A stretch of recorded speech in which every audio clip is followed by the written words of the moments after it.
ये है दिल्ली दर्पण। दिल्ली सरकार ने दिल्ली के किसानों के हक में एक बहुत बड़ा फैसला लिया है। आज दिल्ली सरकार ने एग्रीकल्चरल लैंड यानी किसानों की ज़मीन की सर्कल रेट में रिवीजन का फैसला लिया है। ये फैसला 2008 के बाद आज पहली बार लिया गया है और इससे दिल्ली के किसानों को बहुत बड़ा फ़ायदा होगा। 2008 से लेके अब तक किसानों का सर्कल रेट मात्र 53 लाख रुपीस एकड़ रहा है। इसका नुकसान किसानों को क्या होता है? इसका पहला नुकसान किसानों को ये होता है कि जो उनकी ज़मीनों का उचित दाम है, जब वो अपनी ज़मीन बेचने जाते हैं तो उन्हें उचित दाम नहीं मिलता। दूसरा बहुत बड़ा नुकसान, और ये दिल्ली के संदर्भ में एक बहुत इम्पॉर्टेंट इशू है, कि अक्सर किसानों की ज़मीन आउटर दिल्ली में खासकर एक्वायर होती है इंफ्रास्ट्रक्चर प्रोजेक्ट्स के लिए, चाहे सड़कें बनने के लिए, हाईवेज़ बनने के लिए, यूनिवर्सिटीज़ बनने के लिए, हॉस्पिटल्स बनने के लिए किसानों की ज़मीन एक्वायर की जाती है।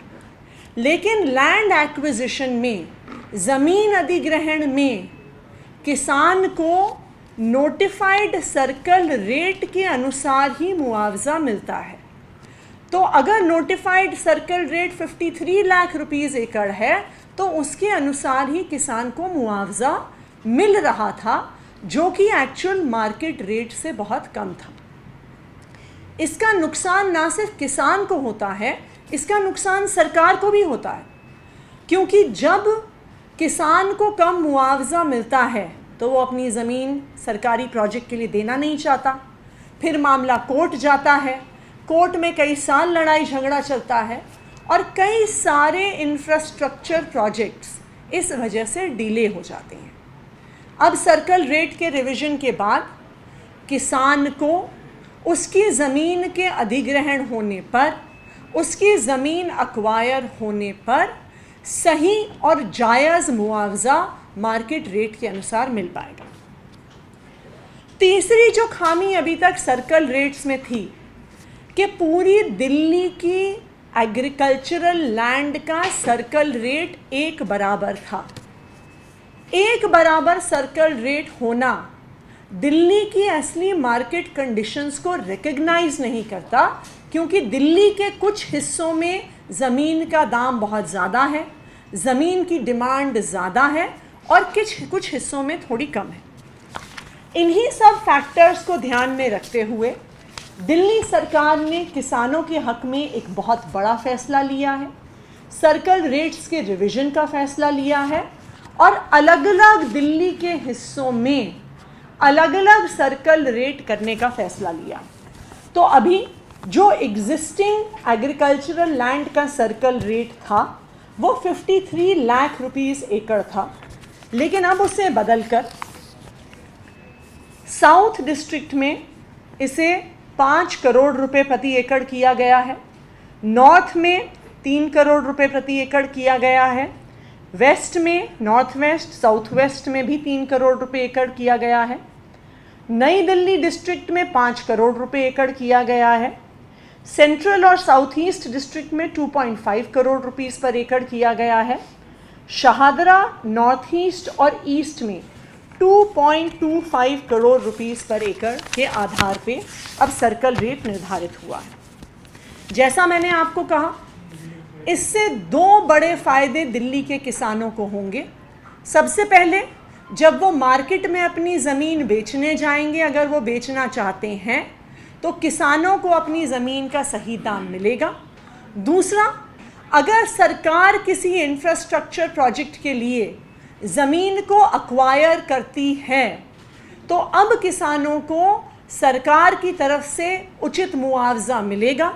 मुआवजे की उन्हें लड़ाई नहीं लड़ने पड़ेगी, उनको कोर्ट का दरवाज़ा नहीं खटखटाना पड़ेगा और किसानों के हित को ध्यान में रखते हुए अरविंद केजरीवाल जी की सरकार ने ये फैसला लिया है।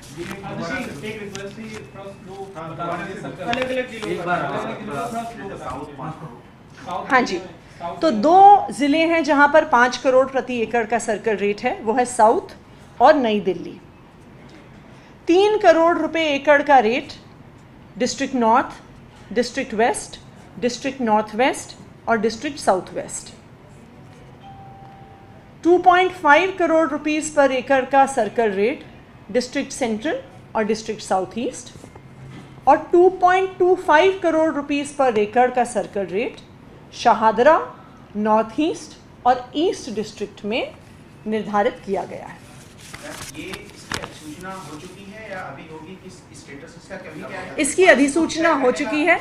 इसकी अधिसूचना इसका निर्णय हो चुका है। इसको अधिसूचना के लिए एलजी साहब को फाइल भेज दी गई है। जैसे ही एलजी साहब से अधिसूचना की फाइल साइन हो जाएगी तो ये दिल्ली के किसानों के लिए, दिल्ली के किसानों के हक में नोटिफाई हो जाएगा। एक दूसरा बड़ा मुद्दा है, लोग राज्यसभा में अभी बिल पे चर्चा हो रही है, जो दिल्ली सेवा बिल है, उसमें आज उसे पास कराया जाना है, क्या कुछ आपको उम्मीद है? देखिए, ये देश के लिए बहुत दुख की बात है कि देश के संसद में, जहाँ पे हमारे संविधान के अनुसार जो चुनाव होते हैं, उस चुनाव से चुने जाने वाले लोग एक चुनी हुई सरकार की ताकत छीनने की कोशिश कर रहे हैं। देश के संविधान ने, 239AA ने दिल्ली की चुनी हुई सरकार को लैंड, लॉ एंड ऑर्डर और पुलिस को छोड़कर बाकी सारी पावर्स दी हैं। इस फैसले को बार बार सुप्रीम कोर्ट ने इस पर मोहर लगाई है। 2 संवैधानिक पीठों ने इस मामले को सुना है और सुनकर वो एक ही फैसले के ऊपर आए हैं कि लैंड, लॉ एंड ऑर्डर और पुलिस को छोड़कर बाकी सारी ताकत चुनी हुई सरकार के पास है। लेकिन भारतीय जनता पार्टी की केंद्र सरकार को चैन नहीं है। वो जानते हैं कि दिल्ली में वो 2 बार अरविंद केजरीवाल से बुरी तरह हार के शिकार हुए हैं और उन्हें इस बात का भी पता है कि आने वाले कई चुनावों तक उनको दिल्ली में चुनाव जीतने की संभावना है ही नहीं। इसलिए अब भारतीय जनता पार्टी ये चाहती है कि जहां के लोग, दिल्ली के लोग भारतीय जनता पार्टी को वोट नहीं देते, इसलिए दिल्ली के लोगों की वोट की ताकत छीन लो। दिल्ली के लोग अरविंद केजरीवाल को वोट देते हैं तो अरविंद केजरीवाल की ताकत छीन लो। अगर ये बिल राज्यसभा में पास हो जाता है और देश का कानून बन जाता है तो ये हमारे देश के संविधान की, हमारे देश के संघीय ढांचे की, हमारे देश के लोकतंत्र की जो इज्जत है उस पर तमाचा है ये बिल। क्योंकि आज भारतीय जनता पार्टी ये दिखा देगी कि ना वो लोकतंत्र का सम्मान करती है, ना वो संघीय ढांचे का सम्मान करती है, ना वो देश के संविधान का सम्मान करती है, क्योंकि वो एक चुनी हुई सरकार की ताकत छीनने की कोशिश कर रही है। लेटेस्ट खबरों के लिए सब्सक्राइब करें हमारा YouTube चैनल या फिर लॉग ऑन करें www.delhidarpantv.com। खबरों की कवरेज और विज्ञापनों के लिए संपर्क करें।